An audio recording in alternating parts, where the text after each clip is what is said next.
Now, if you really want to understand what it would take to replace your income, in this case, assuming $40,000 a year with dividends, you got to understand what kind of dividends are out there. Now, I do got to give you a little bit of a disclaimer here, because investing has risks. You are never guaranteed to make money when you invest. You might even lose money, so you should always do your own due diligence and never blindly listen to a random guy on YouTube. And everything I'm talking about today are just examples. I'm not telling you what to invest in. I'm just showing you how the process works. So you want to always do your own due diligence, okay? Right now, at the time of me recording this video, McDonald's is paying a 2.3 annual dividend yield. Now, this can change with time, but this is what it is right now. If you wanted to invest money into McDonald's right now and make $40,000 a year in dividend income based off of this dividend rate, you would have to invest $1.7 million in order to get $40,000 a year in passive cash flow through dividends in McDonald's. Now, I know this is going to seem like a lot of money, but I'm going to show you how you can accelerate this. EIX, this is Edison International, the electricity company. They pay out right now, at the time we're recording this video, a 4.5% dividend yield. So if you wanted to get the same $40,000 a year in passive income through EIX, you would have to invest right around $888,000 into this company today based off of this 4.5% yield to generate $40,000 a year passively. If you wanted to do it through IBM, which is right now, at the time we're recording this video, paying a 4.8% yield, it's going to cost you $833,000. And AT&T right now is paying a 6.9% yield. And if you wanted to get the $40,000 a year, it will cost you right around $580,000 today. Now, there's a couple things that I want to point out with this. One, this is not something that you have to just do today.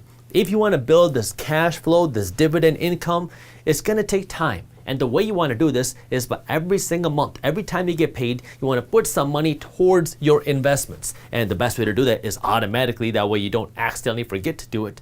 But you want to consistently keep investing your money into these stocks or whatever dividend stocks you're looking at if your goal is cash flow, because now what you're doing is every month you're just building up this machine that's paying you. Maybe right now you're only making $5 a month, but over time that's going to grow to $50 a month, then $500 a month.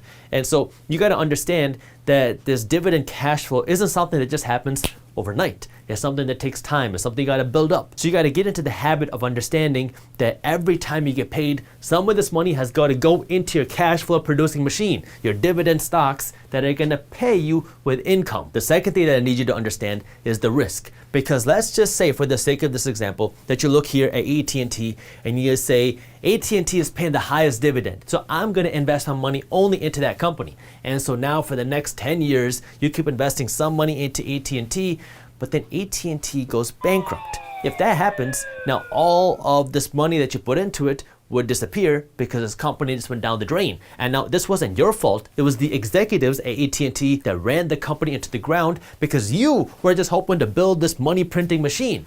But the executives at AT&T didn't do a good job, so now you have to pay the price. So you got to understand that there is risk here. When you invest in individual stocks, you take on all the risk. So there are ways for you to mitigate that risk. Number one is by doing your research. If you want to invest in individual stocks, you have to keep up to date with the company. You have to read their earnings calls. You have to read their financial statements. You got to see how this company is doing. Because if you start looking at a company and you see the revenue starting to drop, you see the profit starting to drop, you see people not liking this company so much, then that's a red flag that you want to pay attention to.